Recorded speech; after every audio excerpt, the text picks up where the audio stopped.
All Will Be One spoiler season is upon us, and one of the best commander cards has already been spoiled. Let's take a look at Mondrak, Glory Dominus. Mondrak is a 4-mana legendary Phyrexian horror, and Wizards has already confirmed they're effectively a Phyrexian god. Mondrak says, if one or more tokens would be created under your control, twice that many are created instead. And, for one generic, a Phyrexian white, sacrifice 2 other artifacts and or creatures, put an indestructible counter on Mondrak. And of course, Phyrexian mana can either be paid with 2 life or mana. And to top it off, they're a 4/4. Okay, can we just take this in for a second? Wizards has just given us an anointed procession that we can cast from the command zone. Now yes, we do have Adrix and Nev, but Adrix and Nev can't give themselves indestructible for effectively 1 mana. Now before we get into the tokens, let's quickly talk about that indestructible ability. So Mondrak doesn't gain indestructible, they get an indestructible counter, meaning we now have counter shenanigans. 2 cards that instantly come to mind, one budget and one not so budget. The budget option is Nesting Grounds. This land lets us move a counter from one permanent to any other permanent, allowing us to make anything indestructible. Not only that, the Myojin cycle from Neon Kamigawa care about indestructible counters. So for just 2 mana and 4 life a turn, you can constantly refresh the Myojin's ability. And coincidentally, the white Myojin just happens to make a number of tokens equal to the number of permanents you control. And with Mondrak in play, well, you get twice that many. Now, the more expensive option is the Ozolith. The Ozolith is a 1-mana artifact that says whenever a creature you control leaves the battlefield, if it had a counter on it, put those counters on the Ozolith. And at the beginning of combat on your turn, if the Ozolith has counters on it, you may move all those counters from the Ozolith onto target creature.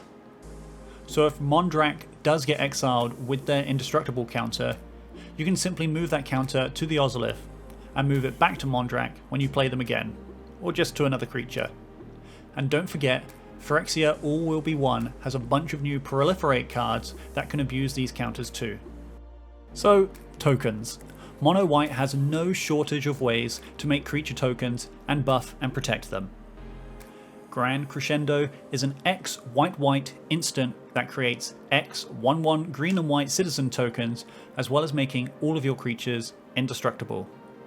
Martial Coup is an X white sorcery that generates X 1/1 soldiers, and if X is 5 or more, you get to destroy all other creatures. Want to make just a butt ton of tokens? Well, look no further than Storm Herd, a 10-mana sorcery that generates a number of 1/1 flying Pegasus creatures equal to your life total. And if you have a way to give them haste, well, someone is definitely dying. Perhaps even the whole table. Moving on from instants and sorceries, next up we have some creatures that can help you generate even more tokens. Defiler of Faith is a 5-mana 5/5 with Vigilance that lets you pay 2 life instead of a white mana for any of your white permanent spells. And when you cast a white permanent spell, it creates a 1/1 white soldier token. And if you're not up for paying life, simply just play lands and let Emeria Angel and Felidar Retreat do the work for you. Emeria Angel is a 4-mana 3/3 with flying that generates a 1/1 flying bird token whenever a land enters the battlefield under your control. And Felidar Retreat is both an excellent offensive and defensive enchantment. For 4 mana, you get an enchantment that says landfall. Whenever a land enters the battlefield under your control, create a 2/2 white cat beast. Or put a +1/+1 counter on each creature you control. They gain vigilance until end of turn. Both of these landfall cards are great as they effectively require no additional input from you. You simply continue your normal play pattern of playing lands and casting spells, and they generate a bunch of value for you. To support all of these tokens you'll be generating, let's check out these cards. Oh, and speaking of supporting, you can support the channel by quickly hitting the like button if you're finding this video helpful in any way. Anyways, to start, I think Mirror Entity is severely underrated.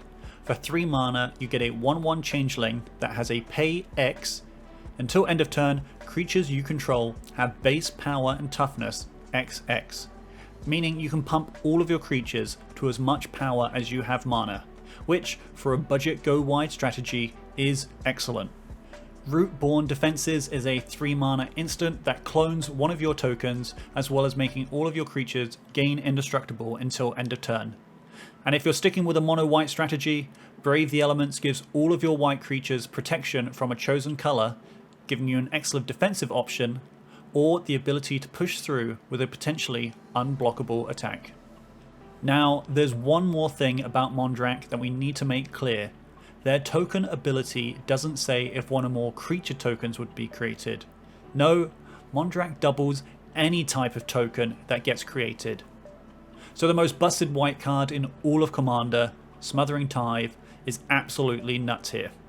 And of course, we can't forget the easily overlooked Smuggler's Share, which is a 3 mana enchantment that cuts us in on the share of extra mana or card draw our opponents get each turn.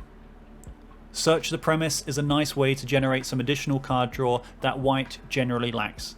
And if you're going to be generating both clues and treasures, Academy Manufacturer is another awesome pickup. So, what do you think of Mondrak? I'll certainly be hunting for a copy of him on launch day. Do you think they should be a commander, or just part of the 99? Let me know in the comments down below. Thanks for watching, and stay tuned for more Commander content.